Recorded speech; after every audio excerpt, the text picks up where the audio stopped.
Good morning students and welcome again in my educational channel. So today we are going to understand one topic that related to plane, and that topic is how we can find out the angle bisector of two given plane. Okay, and और इसको हम लोग दूसरे word में बोल सकते हैं कि what is the equation of plane that bisect the two given plane. Okay, so start करते हैं. इसको समझने से पहले जो है प्रीवियस क्लास में मैंने एक टॉपिक बताया था कि एक प्लेन से अगर कोई गिवन पॉइंट दिया हो तो दोनों के बीच का डिस्टेंस क्या होता है. मतलब क्या, इसको अगर डायग्राम से देखें तो अगर ये एक प्लेन हो, ठीक है, तो इसका इक्वेशन अगर ax, जनरल इक्वेशन अगर ax plus b y plus c z plus d equal to 0 हो, ये इक्वेशन ऑफ प्लेन हो, है ना. यहाँ पर कहीं पर एक पॉइंट P है जिसका कोऑर्डिनेट अगर दिया हो x0 y0 z0 दिया हो, तो दो इस पॉइंट से इस प्लेन का डिस्टेंस कितना होगा, मतलब ये अगर d निकाला जाए तो कितना होगा. इसका मैंने फार्मूला बताया था d इक्वल टू ax0. यहाँ x के जगह पर x0 पॉइंट पुट होगा, ax0 plus by0 plus cz0 plus d by root under a square plus b square plus c square. ये फार्मूला है ना, यहाँ पर प्लस माइनस होता है. ये प्लस माइनस का यूज जो है हम लोग d को पॉजिटिव बनाने के लिए करेंगे, है ना. तो ये फार्मूला है कोई भी पॉइंट का किसी प्लेन से डिस्टेंस निकालने का फार्मूला. इसी फार्मूला का यूज जो है हम लोग यहाँ पर भी करेंगे. जैसे ये equation of plane bisecting the angle between the two given plane है.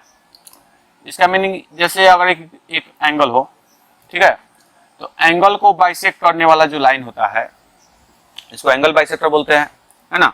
तो एंगल बाइसेक्टर पर अगर कोई पॉइंट लिया जाए तो ये जो पॉइंट होता है वो इधर से जितना डिस्टेंस पर होता है उतना ही डिस्टेंस पर इधर से भी होता है कि नहीं. कहीं पर भी एक पॉइंट लेंगे तो ये जितना इधर डिस्टेंस होगा उतना ही डिस्टेंस इधर होगा, मतलब ये जितना डी होगा उतना ही डी ये भी होता है. इसी प्रॉपर्टी का यूज अभी हम लोग करेंगे. जैसे अगर दो प्लेन दिया हो, मान लीजिए कि ये एक प्लेन है, ठीक है, एक दूसरा प्लेन ये वाला, ठीक है. इसका अगर जनरल फॉर्म इक्वेशन हो a1x plus b1y plus c1z plus d equal to 0, ये equation of plane first plane का इक्वेशन है. और ये जो हो सेकंड प्लेन का equation a2x plus b2y plus c2z plus d equal to 0, ये सेकंड प्लेन का इक्वेशन, ठीक है. दोनों को बाइसेक्ट करने वाला एक प्लेन है यहाँ. इसी प्लेन का हमें इक्वेशन फाइंड आउट करना है, इस प्लेन का इक्वेशन क्या होगा, ठीक है. तो हम लोग एक पॉइंट मान लेंगे यहाँ पर P. जैसे यहाँ पर एक P पॉइंट था, उसी तरह ये P पॉइंट है जिसका कोऑर्डिनेट x0 y0 z0 है. वैल्यू कुछ भी लिख सकते हैं, अल्फा बीटा गामा कुछ भी लिख सकते हैं. मैंने यहाँ पर x0 y0 z0 लिया. तो अगर देखेंगे तो जिस तरह एंगल बाइसेक्टर को जो लाइन बाइसेक्ट करता है, एंगल बाइसेक्टर लाइन जो होता है वो equal distance from this two lines होता है, उसी तरह ये जो पॉइंट होगा that lies on this angle bisector plane is equal distance from this plane and also equal distance from this plane. मतलब ये अगर d है तो ये भी d होगा. ये पॉइंट जो एंगल बाइसेक्टर प्लेन है ये इस प्लेन से जितना डिस्टेंस पर होगा वही उतना ही डिस्टेंस पर ये भी इस प्लेन से भी होगा. तो हम लोग क्या करेंगे, अभी हम लोग ये डिस्टेंस फाइंड आउट कर लेंगे और ये डिस्टेंस फाइंड आउट कर लेंगे. और दोनों इक्वल है, बीच में इक्वल का साइन दे देंगे और उस तरह जो है हमें angle of equation of angle bisector plane हमें फाइंड आउट हो जाएगा, ठीक है. तो उसी प्रॉपर्टी का भी हम लोग यूज करेंगे. So the distance between this P x0 y0 z0 and the first plane, distance between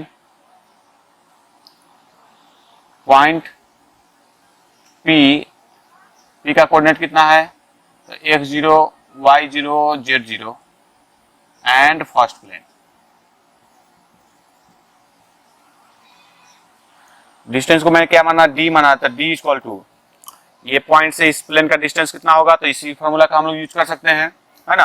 तो a1x0 plus b1y0 plus c1z0 plus d by root under a1 square plus b1 square plus C1 square, ये value आएगा। उसी तरह distance between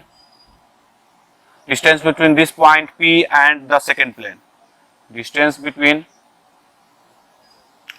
point P का coordinate कितना है, x0 y0 z0 and second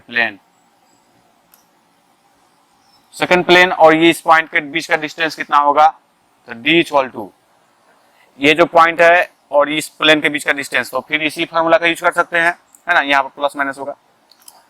तो ये हो जाए कितना चीज, a2x0 plus b2y0 plus c2z0 plus d by root under a2 square plus b2 square plus c2 square, ये फॉर्मूला आएगा। चूंकि हमें मालूम है कि ये जितना डिस्टेंस पर है उतना ही डिस्टेंस पर ये भी होता है, सो फ्रॉम इक्वेशन 1 एंड 2, देखिए दोनों का LHS इक्वल में होगा तो RHS भी इक्वल होगा, तो दोनों इक्वेशन को अगर इक्वेट कर देंगे तो हमें ये फॉर्मूला ऑब्टेन होगा, a1x plus b1y0 plus c1z0 plus d by root under a1 square plus b1 square plus c1 square equal to a2x0 plus b2y0 plus c2z0 plus d root under a2 square plus b2 square plus c2 square, यहाँ पर plus minus, है ना। तो ये जो equation आया यही जो है इक्वेशन ऑफ प्लेन है, equation of plane that bisect the two given plane होगा, ठीक है। सो मतलब क्या, हमें equation of angle bisector of two given plane जो होगा वो हम लोग ऐसे लिख सकते हैं, a1x0 plus b1y0 plus c1z0 by root under a1 square plus b1 square plus c1 square equal to a2x0 plus b2y0 plus c2z0 plus d by root under a2 square plus b2 square plus c2 square, यहाँ plus minus. ये जो form आया equation, यही है equation of the plane that bisect the angle between two given plane, ठीक है। इसी formula का यूज करके हम लोग किसी भी एंगल बाइसेक्टर प्लेन का इक्वेशन हम लोग फाइंड आउट कर सकते हैं, ठीक है।